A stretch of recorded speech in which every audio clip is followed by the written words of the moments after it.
আসসালামু আলাইকুম। হ্যালো বন্ধুরা, তোমরা সবাই কেমন আছো? আজকে তোমাদেরকে দেখাবো চাপা শুটকির ভর্তা। শুটকিগুলো প্রথমে আমি ভালো করে ধুয়ে নিয়েছি।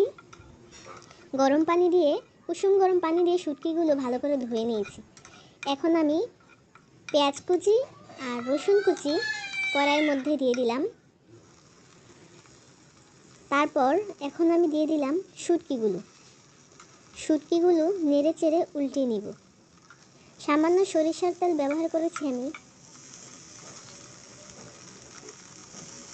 ভালো করে শুটকিগুলো ভেজে নিয়ে এই যে আমার উপকরণগুলো, আজকে এগুলো দিয়ে আমি ভর্তা বানাবো। এই জিনিসটা কে কে চিনো তোমরা? এখন কিন্তু প্রায়শই সবার ঘরে এই জিনিসটা দেখা যায়। এটা দিয়ে ভর্তা বানাতে খুব ভালো লাগে।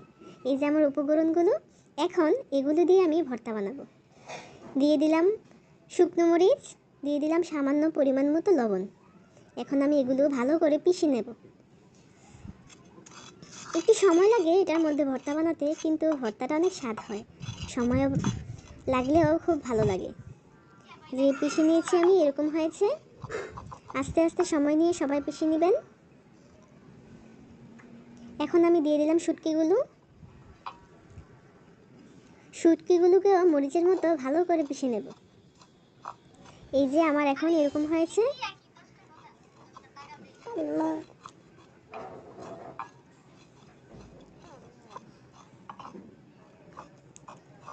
ভালো করে আস্তে আস্তে পিষে নেব। একটা চামচের সাহায্যে ছড়িয়ে ছিটিয়ে আছে এগুলো একসাথে করে দেব।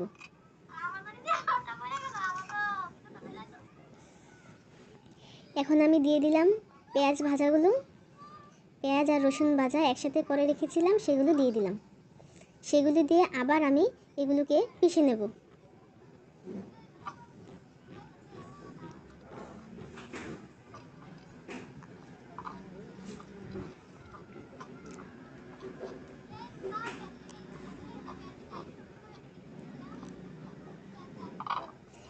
এখন আমি এগুলোর মধ্যে ধনিয়া পাতা রাখা আছে বাটিতে, আমি সেই ধনিয়া পাতাগুলো দিয়ে দেব।